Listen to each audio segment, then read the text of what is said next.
Welcome to LuvLiNes.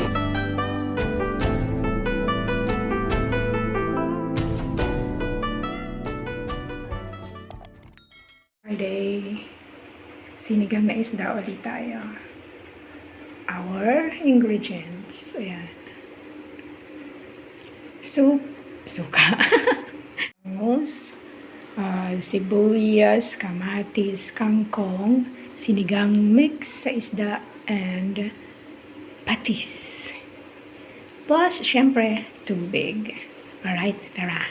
Let's prepare the things now. So, ready.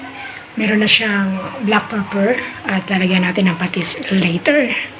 Sibuyas, tubig, paminta, tapos lagyan natin ang patis. Patis. Hindi na ang ating ingredient.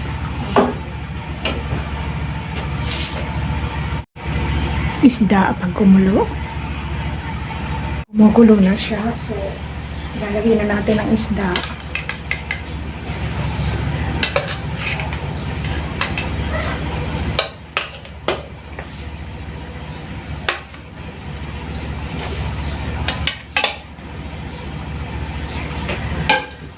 Dahil mabilis maluto yan, sunod agad yung gulay.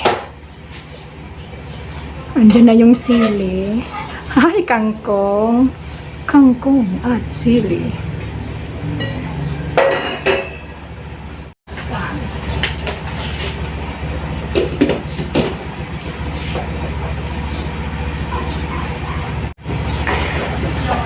Baliktarin ko na to.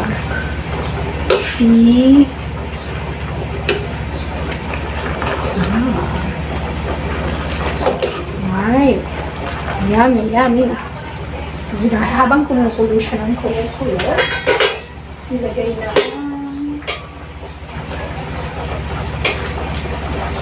na ang pang-asim.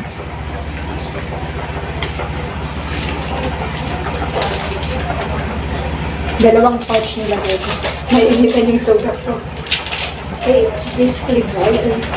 Ganda. As in. Ay.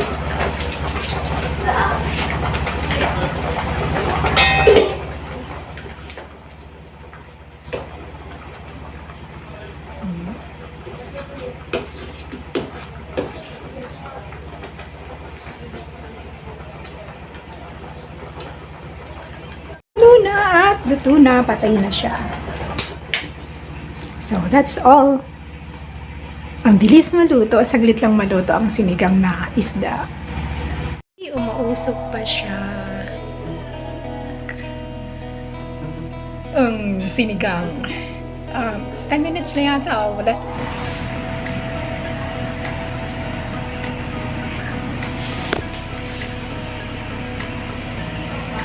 Ay, tara, let's eat. Kain na tayo ng tanghalian, ginisa, sinigang na bangus plus brown rice.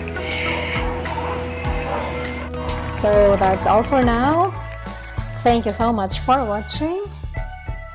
Once again, this is LuvLiNes. Have a good day and God bless.